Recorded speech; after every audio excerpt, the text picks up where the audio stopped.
Donc une fois de plus, bienvenue sur SVM6 pour donc la modélisation de cet engrenage. Donc là, nous allons travailler sur la troisième et dernière partie de cette modélisation. On a vu qu'il y avait plusieurs possibilités pour donner des formes différentes à notre pignon, à notre engrenage donc. Et entre-temps, moi j'ai un peu aussi creusé, pour ceux qui ont suivi le tutoriel, j'ai aussi un peu creusé ici, vous voyez, ici les rayons, j'ai un peu modifié les rayons, c'est tout ce que j'ai fait. Pour faire ça, c'est simple, hein. J'ai simplement sélectionné les arêtes de chaque côté, puis je me suis mis en vide dessus, comme ceci, et j'ai appliqué une rotation. Je vais me mettre en mode transparent. Vous voyez, les arêtes sont ici, j'ai simplement appliqué une rotation pour rentrer les bords, les arêtes à l'intérieur. Et je me suis mis donc en vue, je l'ai fait d'un côté puis de l'autre. Je me suis mis donc en vue transparente, comme ceci. Donc, soit vous allez ici dans le tableau fil de fer, donc c'est le mode fil de fer. Soit vous cliquez sur Z de votre clavier, ce que je vous conseille fortement pour ceux éventuellement qui débutent un peu, qui ne modélisent pas depuis longtemps. Il faut vous servir de votre clavier. C'est extrêmement important. Puis je me suis dit que peut-être éventuellement vous alliez profiter du fait que je vous ai dit qu'il fallait improviser, chercher à faire modifier la structure de votre engrenage. Donc je me suis dit que peut-être vous alliez rajouter éventuellement des rayons ici pour modifier les dents donc de cet engrenage. Il va falloir donc, si vous faites ça, vous méfier d'une chose que je vais vous faire voir. Si vous deviez rajouter des rayons ici par exemple, pour éventuellement modifier donc les dents, les rendre plus donc un rayon d'un côté et un rayon de l'autre, voilà ce que ça va donner. Ce qu'il faut savoir, c'est quand on ajoute des rayons, bien c'est sur toute une longueur souvent, et ça peut modifier évidemment l'aspect de votre travail. Et là on va voir ce qui se passe. Donc là on voit que j'ai bien rendu ma dent plus carrée, plus saillante que celle d'à côté. Mais entre temps, je n'ai pas modifié que ça. Regardez le tour.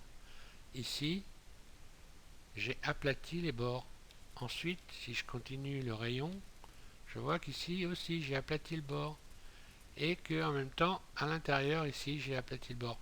Donc méfiance, quand vous ajoutez des rayons ou vous modifiez, regardez régulièrement le résultat de ce que vous avez fait. Et pour ça, utilisez, on ne le dira jamais assez, il y a beaucoup d'internautes qui font de la modélisation qui le disent, mais on ne le dira jamais assez, utilisez votre clavier pour passer d'un mode à l'autre, pour regarder régulièrement. Là, je clique sur la double flèche de mon clavier simplement pour passer du mode ici objet au mode edit. Hein, ça va beaucoup plus vite quand on s'amuse sur le clavier. On peut regarder comme ça régulièrement ce qu'on est en train de modifier. On peut aller changer tout ce qu'on a fait en un seul clic. Là, je fais c'était RLZ. D'ailleurs, il bidouille, mais bon, voilà. Et là, je reviens directement. Tout ce que j'ai fait, tout ce que j'ai bougé revient directement comme avant. Donc voilà, j'ai creusé, c'est toujours creusé. Ça, il faut le savoir, hein. Il faut vraiment se servir, aller régulièrement d'un tableau à l'autre pour aller vérifier ce qu'on fait. Donc voilà, c'était juste histoire d'eux, on va dire. Maintenant, on va s'attaquer, on va travailler un peu sur la texture et un mode de sélection qui va vous permettre de sélectionner très très vite des faces, des parties d'un objet. Et pour ce faire, je vais vous faire voir ce qu'il vaut mieux faire. Par exemple, on va imaginer que je voudrais que je vais tout désélectionner d'abord. Donc que mon engrenage soit ici en métal Et par exemple, ici, en un métal argenté ou doré, peu importe. Et ici, on va dire métal noir, carrément. On va dire que les dents sont noires. Donc pour sélectionner les dents, si vous ne faites pas une découpe, donc une sélection par découpe, vous allez galérer. C'est-à-dire que vous allez, si vous prenez comme ça à chaque face et que vous sélectionnez comme ça en cliquant en continu sur Shift de votre clavier, s'il y a beaucoup de faces, vous n'avez pas fini, hein, vous n'êtes pas arrivé. Donc pour sélectionner rapidement, par exemple ici les rayons qui sont là, enfin les dents, je vais déjà commencer par me mettre ici en mode arrête. Je vais sélectionner un tour carrément, comme ceci par exemple. Je vais sélectionner ce tour là et puis je vais faire V. Je vais donc découper V. Je vais découper, j'ai découpé donc les arêtes. Si on regarde ici, si je soulève une arête, vous allez voir qu'elle est découpée, vous voyez. Là c'est ouvert. Hein, pour regarder si c'est découpé, je fais un clic droit sur ma souris et je soulève et je refais un clic droit, ça revient se mettre en place. Alors, je vais faire pareil donc de l'autre côté et je vais découper une surface.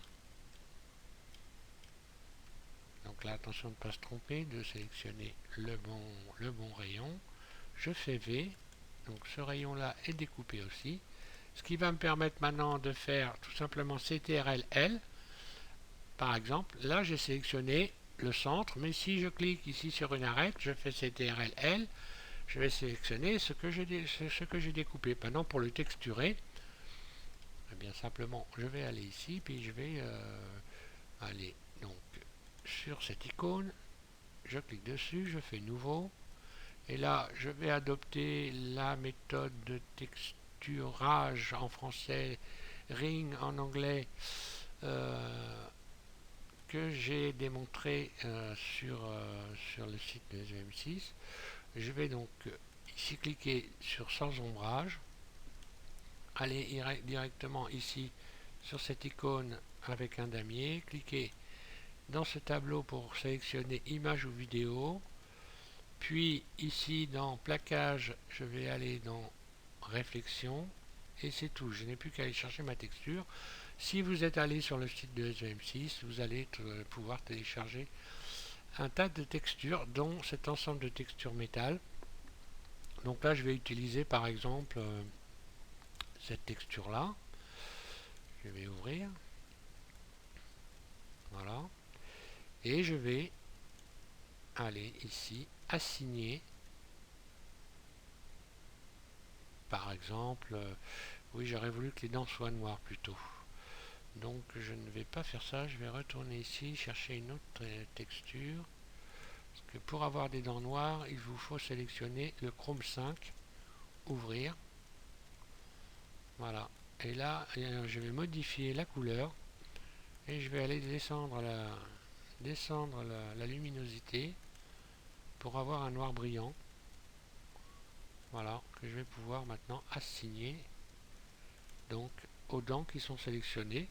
Ensuite pour le reste je vais aller tout simplement inverser ici la sélection, donc inverser c'est CTRL-I, hein, donc je vais faire CTRL-I pour me conformer à ce que je vous explique. Et donc vous pouvez trouver tout, vous voyez, regardez dans les infos, vous avez à chaque fois, hein, quand vous avez une infobulle, ça vous donne donc le raccourci clavier, et là vous avez à chaque fois les raccourcis clavier, Shift G, etc. Il faut se servir de ça. J'insiste, parce que c'est important, surtout pour ceux qui débutent un peu. Hein. Là maintenant je vais assigner donc une nouvelle texture. Pour assigner une nouvelle texture, je vais aller la chercher tout simplement. Déjà je vais commencer ici par cliquer sur plus, sur nouveau, donc on va recommencer l'opération précédente en ici décochant sans ombrage, puis sur le tableau ici, donc sur l'icône damier, je recommence, image ou vidéo, et puis ici réflexion, ouvrir, et là je vais aller chercher une autre texture, donc j'ai dit que j'allais mettre du chrome, alors je vais mettre du chrome, allez je vais mettre ce chrome là, c'est parti, et je vais assigner en pareil. Je reviens ici dans le tableau des couleurs. Ici c'est les couleurs, ici c'est les textures. Et donc je vais assigner à ces faces. Voilà, normalement si tout se passe bien, je vais faire CTRL Alt 0 pour mettre ma caméra directement sur mon objet pour aller faire un petit rendu et voir ce que ça donne. Donc là vous excuserez un peu la lenteur, mais je n'y peux rien. Je n'ai pas un matériel très voilà. Donc là on voit bien qu'on a des dents d'un noir brillant qui ne correspondent pas à ce que j'ai fait dans la démo, hein, mais il faut sortir des sentiers battus, c'est important. Voilà. Donc ce que je vous conseille pour finir cet ensemble de vidéos, de tutoriels, donc sur les engrenages, les pignons, les roues dentées comme vous voulez, ce que je vous conseille, c'est d'en modéliser régulièrement, pour bien mémoriser la manière de faire, et puis aussi d'aller regarder sur d'autres tutoriels que je n'ai pas fait. Il y a d'autres façons de modéliser des pignons. Bon, en tutoriel français, il n'y en a pas beaucoup, mais vous avez certains sites où vous allez pouvoir trouver une autre méthode qui consiste à simplement, je l'ai déjà dit sur le premier tutoriel, à modéliser une petite partie de cet engrenage, puis à le démultiplier avec ici un modificateur. Pour ceux qui ne savent pas, modificateur, donc c'est tableau en premier, puis courbe en second, voilà. Il faut aller voir ça. Je vais pas le faire parce que je préfère faire des choses qu'on ne voit le moins possible, qu'on trouve qui sont les plus difficiles à trouver de manière à pas avoir forcément la même chose que les autres, hein. Faut essayer d'un petit peu varier les possibilités. Voilà. Donc je vous remercie d'avoir suivi cet ensemble de tutoriels en espérant que tout ça vous aura bien amusé, bien servi. Amusez-vous, hein.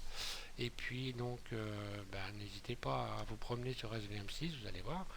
Il y a plein de petites choses intéressantes. D'ailleurs, à ce sujet, je vous signale que sur chacune des vidéos, vous pourrez regarder sous les vidéos, je donnerai un conseil pour les débutants. Voilà. Parce que je ne veux pas faire nécessairement de tutoriel pour les débutants, vraiment débutants. Parce que je l'ai dit déjà une fois, vous avez un site qui est parfait pour ça, qui s'appelle Études Blender, et vous avez tous les renseignements qu'il faut pour que vous débutez sur Blender. Donc moi je ne vais pas m'attaquer à ça. Voilà. Encore merci d'avoir suivi mes vidéos.